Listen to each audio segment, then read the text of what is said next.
I want to draw your attention to two known passages of scripture. Leviticus 16 verse 14 and Hebrews 9 verse 12. And he shall take off the blood of the bullock and sprinkle it with his finger upon the mercy eastward. And before the mercy seat shall he sprinkle of the blood with his finger 7 times. Hebrews 9 verse 12. Neither by the blood of goats and calves, but by his own blood he entered in once into the holy place, having obtained redemption for us. Love to talk to us on a topic for today, the precious blood of Jesus. Bless these words to our hearts in Christ's name. My brothers and sisters, without doubt, the blood of Jesus Christ is the most precious gift our Heavenly Father has given unto His church. Yet so few Christians understand its vital importance and its virtue. Christians often sing about the power of the blood. Indeed, the anthem of the Pentecostal church, which you and I are a part of, our anthem is, there is power in the blood of Jesus. Wonder-working power in the precious blood of the Lamb. But most believers seldom enter into the power of the blood. We simply do not comprehend the great significance of the blood of Jesus. We constantly plead the blood as some kind of mythical formula of protection in the body of Christ. But few Christians can explain its great glory and its benefits to us. If I were to ask you what the power of the blood means, you might answer, it means that my sins are remitted, that I am free from the bondage of iniquity and overcome the enemy, that all my sins are covered, yet beyond the forgiveness, my friends. What does the blood of Jesus Christ mean to you? Can you explain to me, to your family, to a co-worker, the value and the virtue of the blood of Jesus? I want to give you a full understanding of the preciousness of Jesus' blood and how it can work wonderful change in your life and mine and those around us. My friend, the truth is, in Scripture, the blood is spoken of in 2 ways. The blood shed and the blood sprinkled. Most Christians know about the blood shed for us by Christ at Calvary. When Christ lifted the cup at the Passover, he said in Luke 22:20, this cup is the New Testament in my blood, which is shed for you. We memorialize his sacrifice every time we have communion. But that is the limit of most Christians' knowledge of Jesus' blood. We know only about the blood being shed and not about it being sprinkled. The biblical reference to the sprinkled blood is in Exodus 12 verse 22. Here the Israelites were commanded to take a branch of hyssop, dip in the blood of the slain lamb, and sprinkle it onto the lintel and the 2 side posts of the front door. That night, The Bible says when the death angel came and saw the blood on the doorpost, he would pass over the house. That is the sprinkled blood of Jesus. But understand, my friend, as long as the blood was left in the basin, it was of no effect. It was merely blood that had been shed. The blood had power to save only when it was lifted out of the basin and sprinkled. Why couldn't the Israelite have simply laid the basin of the blood at the threshold and said, it doesn't matter what we do with this, after all, blood is blood. Suppose they had put the basin on a lintel, covered table, or on a pedestal just inside the door. I tell you what would have happened. The death angel would have struck that home. The blood had to be lifted out of the basin and sprinkled on the door, fulfill its purpose and its protection. So to simply have the blood is of no value until you put the blood in effect. Amen, church of God. The blood in Exodus 12 is a type of the blood of Christ. The blood that flowed at Calvary was not wasted. It did not fall on the ground and disappear. No, my friend, that precious blood was collected in a heavenly fountain. There is a gospel song that says, there is a fountain filled with blood, drawn from Emmanuel's vein, and sinners plunge beneath the flow, lose all their guilt and stain. Yet this concept isn't scriptural. We don't plunge into the blood or swim into the blood. It is sprinkled on us. Somebody praise God. If Christ is Lord of your life, then your doorpost, your heart, your have been sprinkled by the blood. And this sprinkling is not for forgiveness only, but also for protection from God. When you are sprinkled, my friend, you are totally under the protection of Christ's blood. Again, all the destroying powers of Satan, even when his foresee Christ's blood on your doorpost, they must pass over you. They cannot touch you because they cannot touch anyone sprinkled with Christ's blood. Are you hear what I'm saying to you today? So my friend, the preciousness of the blood has to do with much more than forgiveness. Jesus' blood has not been left in the basin, but has been lifted out and sprinkled on our heart. And it is waiting to be sprinkled on the doorposts of hearts around the world today. There is only a sprinkling of blood mentioned in Exodus 24 verse 1 through to 11. In this passage, God made a covenant agreement with Israel. He promised, if you will obey my words, I will be a God to you, and you will be my people. After Moses read the law, the people, they answered, we understand and we will obey. So God tell the children of Israel to go into your house. He told them to get a basin. He told them to get a ram. He said, cut off the head and drain the blood into the basin, and then get a hyssop leaf. He said, put it on the post, the lintel of your doorpost, and upon the house. Amen. Because at a certain time, the angel is going to pass. Only it was not only for forgiveness, but the precious blood of Jesus was also for protection. Are you hear what I'm saying to you today? So they did what they were told. And the Bible said the firstborn in Israel were struck, amen, by the death that passes by.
and ate and drank with God. And upon the nobles of the children of Israel, the Bible said he laid not his hand. Also they saw God. They did what? They saw God and they did eat and drink according to Exodus 24 and verses 11. Amen. This is simply amazing to the reader and to the receiver. How these men could not eat and drink in the very presence. Amen. They could eat and drink in the very presence of God. Whereas shortly before they had fear for their lives.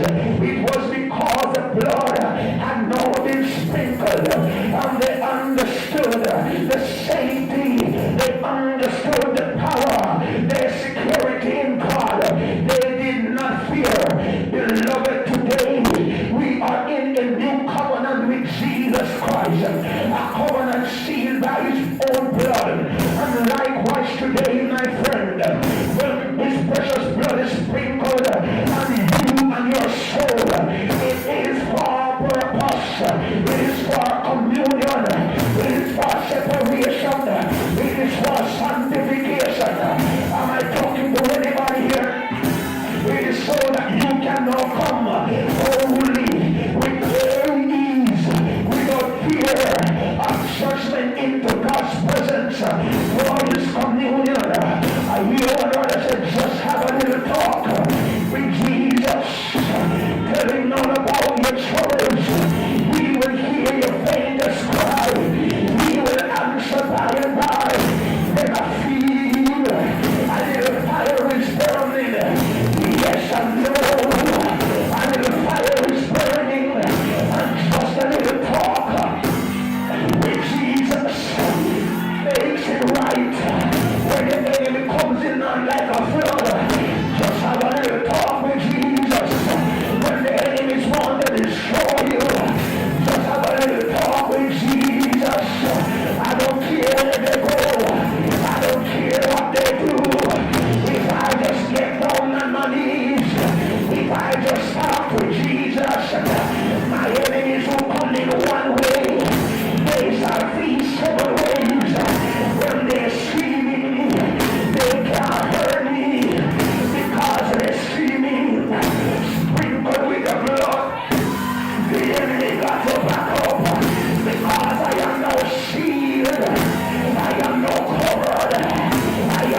blood was done by the priest. Once a year he went into the Holy of Holies to make atonement, which means reconciliation. The act was meant to wipe away the sins so they could be reconciled and make right with God again. The priest would carry into the Holy of Holies a handful of censer, a burning coals, a fire from the altar, and a container of blood from a slain ox. Within the Holy of Holies was an ark on top of which set a flat golden top, which is a lid around it. This is what is referred to in Scripture as the mercy seat where God sat. It was His very presence. Am I talking to anybody here? The mercy seat had two golden cherubim, amen, on either side, left and on the right, with wings spread, amen, over the seat. So one would say like this, and the other would say in the opposite direction. After cleansing himself, amen, in a ceremony, the Bible said the priest went inside the holies with a great reverence fear. And he dropped the incense into the fire, causing an aroma and smoke ascended, amen, which represent the prayer of the church. Jesus sit on the right hand of the Father. So it is something similar, amen, to this. Right behind this curtain will separate the ordinary folks, amen, from the holy place. The priest will enter behind here and he will make sacrifice. But you see, before the priest could enter, the priest will have to sanctify himself before he can get into the presence of God. Can I just stop with somebody a little bit?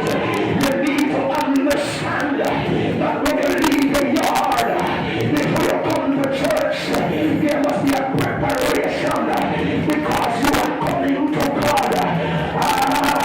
The Bible said behind the holies of holy, here's what they call the mercy seat, where God will sit over and the priest will enter before and take the blood of the basin and the sin of the people and it will sprinkle upon the mercy seat. Amen. And the people sin will be covered for 1 year. That is the power of the blood. But thanks be to God. 2,000 years ago, when He went to the cross, He said, you and I will sin it. You don't need a priest anymore because Christ has now taken the place of the priest and He has now become the high priest. And you now have the right to enter God in the holy place. Can a priest like a feel it and say, Lord, I come to you. But before you can go to God, there must be a process. You must wash yourself in the water. You must confess your sin before God. You must come before Him and say, Our Father. And when God hears your confession, the sprinkle blood is upon you and get up and leave the altar and the presence of God, being forgiven, being washed, being separated, being sanctified, being forgiven, because I have the blood. So when you hold me up in your heart, God forgive me, Lord.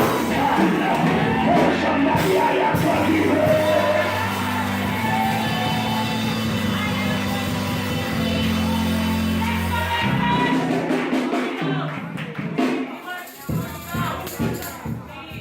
So when the blood was sprinkled on God's seat, forgiveness of all sins was accomplished. And all past sins were covered. When the high priest come out, the people knew God had accepted the sacrifice. So that is the confirmation to answered prayer. Come on.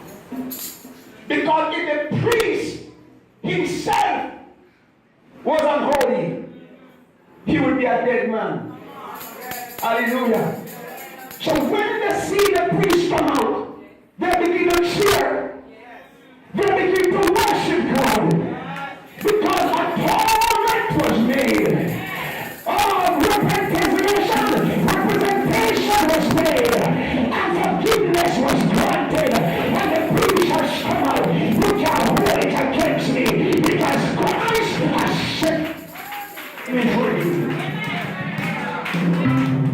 Scripture says of this act, neither the blood of goats and calves, but by his own blood, he entered once into the holy place, having obtained eternal redemption for us. How much more shall the blood of Christ purge your conscience from dead works to serve the living God? Now to appear in the presence of God for us is something crucial, according to Hebrews 9:24. The Bible says Jesus took his own blood into heaven for you and I. And it isn't reserved there simply as a memorial. It is to be sprinkled on all who come to him by faith. You remember, after Christ's death, in Acts 1, when the text says he ascended back to glory, that when he reached the gates, the angels did not recognize him in the book of Psalm. And he shouted to them, to lift up your heads, O ye gates, and be lifted up, ye everlasting doors, and let the King of glory in. And the angels stand still with their swords drawn and ask the king, who is this King of glory? And Jesus replies, the Lord of glory, the Lord mighty in battle. Lift up your heads, O ye gates, and be lifted up in heaven. He is right here today at the right hand of God, making intercession for you and I.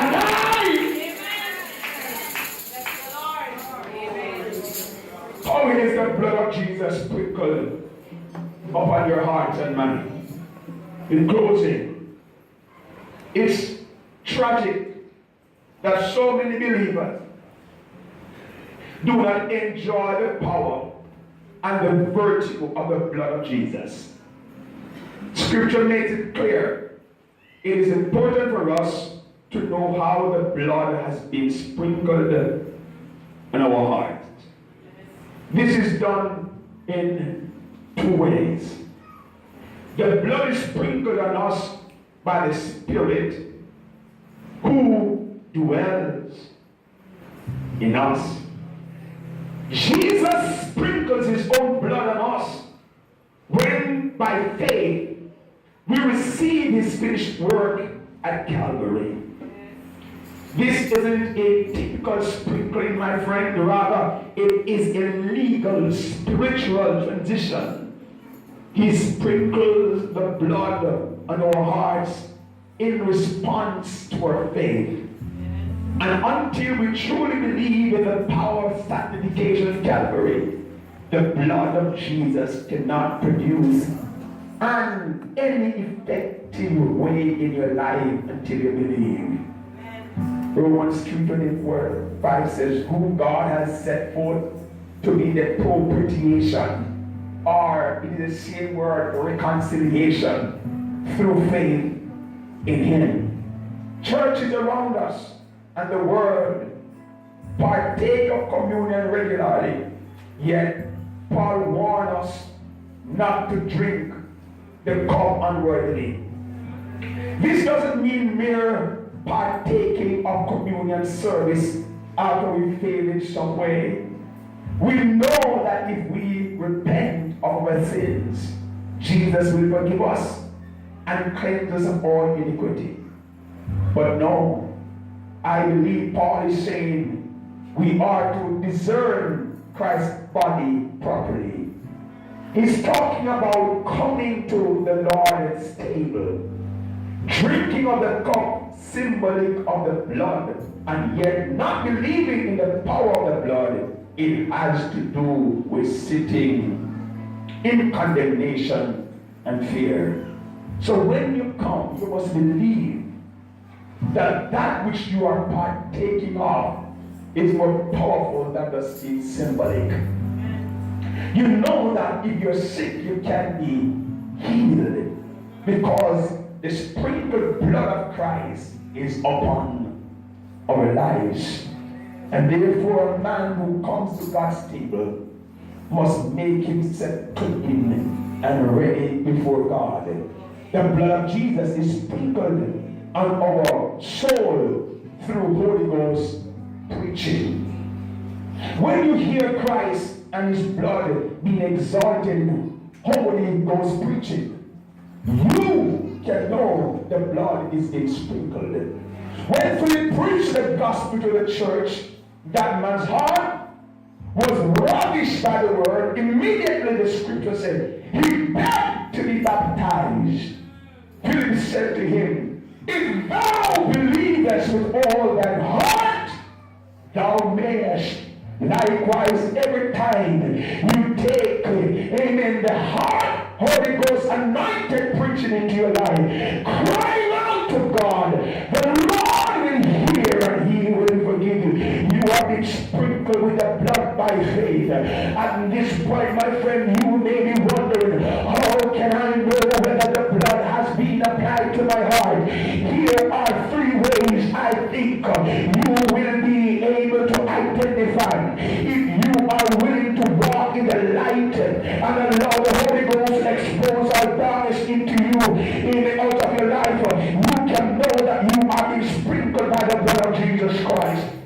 But if you walk in the light as he is in the light, we have fellowship one with the other, and the blood of Jesus Christ, his son, has what? Cleansed us from all sin. John is clearly talking about someone who is in love with the word, amen, unafraid of reproof, who says, Lord, shine your Holy Ghost light into every, amen, corner of my heart, so that I can be clean. He wants everyone who hears the word of God to turn their lives around and walk in rightness and in fellowship with Almighty God. When those who have not been sprinkled, then my friend, they are in trouble. They are called, amen, their best friend, and they will tell them, I have found them, man. I have found someone who tells me everything about me. Come see this man. When God Almighty touch you, you don't want to keep it. You will tell everybody about your experience. When the Holy Ghost transforms your life, your neighbors want to know, your husband must know, your neighbors must know, your employer must know that you are different, because I have been sprinkled. And not only have I been sprinkled, but I have been sanctified. I have been set apart. I am not the boy I used to be. You are not the girl you used to be. You are different. People who are sprinkled don't go on cussing out people.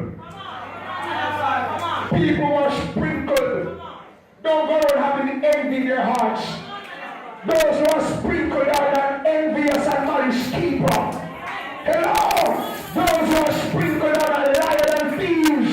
Those who are sprinkled are not homosexual and fornicators and adulterers. Those who are sprinkled, the Bible says, walk upright before Almighty God. Am I talking to anybody here? Do you have any sprinkled person in the house? We need some more people who are sprinkled. Women who can love their brothers and their sisters. People who don't keep nice. People who don't still strive.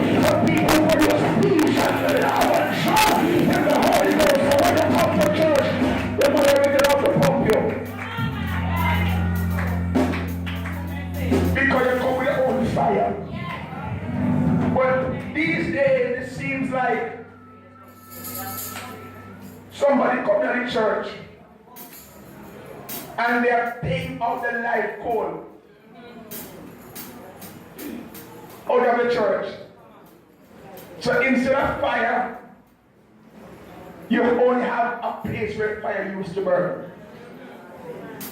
And to me, most persons are now comfortable because they know exactly what church is going to be like. But I feel that there are some persons in the church who still want genuine fire. Amen, church of God. And so there's one or two of us in the church, we must come together and light up some people on the choir. You'll hear them talking about, light them up on the praise team, light them in the music department, light them up in the congregation. We don't need those animals park. We need to be ablaze again for the power of Almighty God. We need true Pentecostal fire again in the church of God. When they come up to the dirtiness, you must not feel comfortable. You must feel something agitating you. You must feel the fire burning. Somebody had to preach a word here. When you come to church, even in man is sleeping, the Holy Ghost must speak you up. Church not going like church again because everybody become cool. You have a sleep on the fire side. But in the name of Jesus, we can root up our ashes. We can get a real fire. Holy Ghost fire. Pentecostal fire. We need it back upon the earth. Oh, somebody that will be talking truth in the house of God. Everybody can go to your station. You can't sit on this here place. You need something fire. Lord, God in your shoes. Fire all over your body. To keep you moving. Somebody's a fire. Somebody's a Holy Ghost.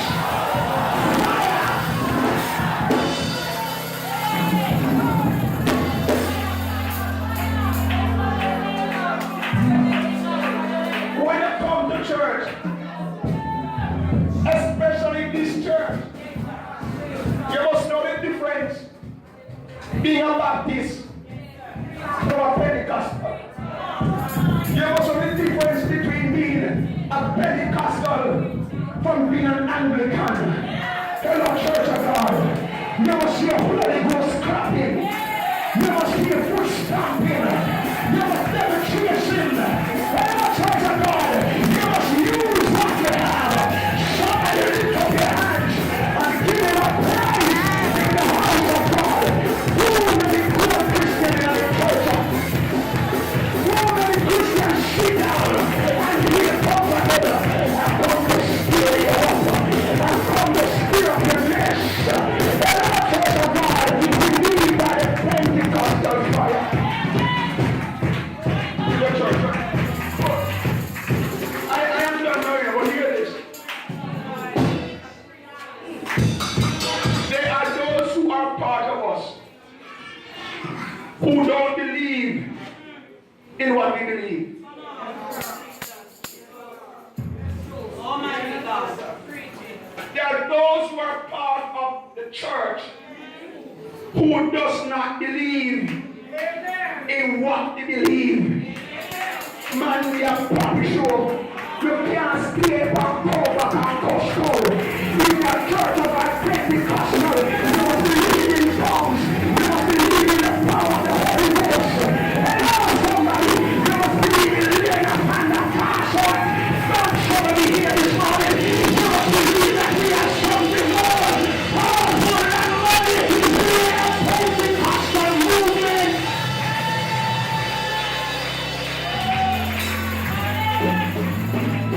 So even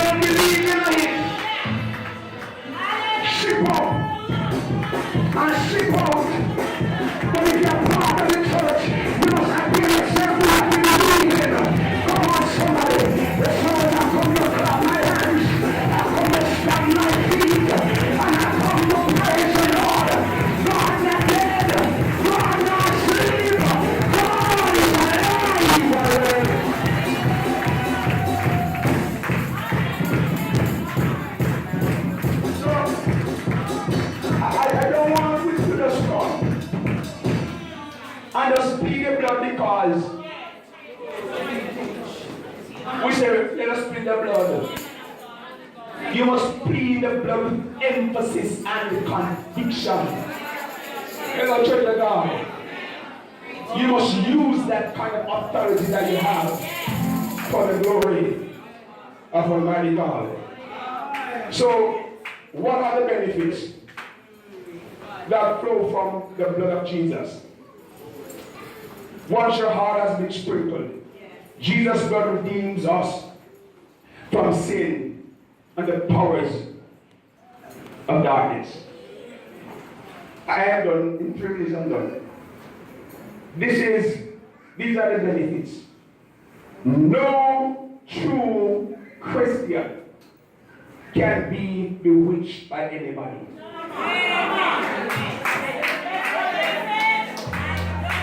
Jesus' blood redeems us from the power of darkness. No Christian demon pass you. Hello, Church of God. If they come, they must back up because they must see you under the power of the blood of Jesus Christ. No true Christian demon can live in your yard and in your house and in your business because they know that money is there. And as long as money there, you can't steal. And if they don't call your house from your plan, as soon as the spirit reaches, they've got to back up because they know that somebody will power on.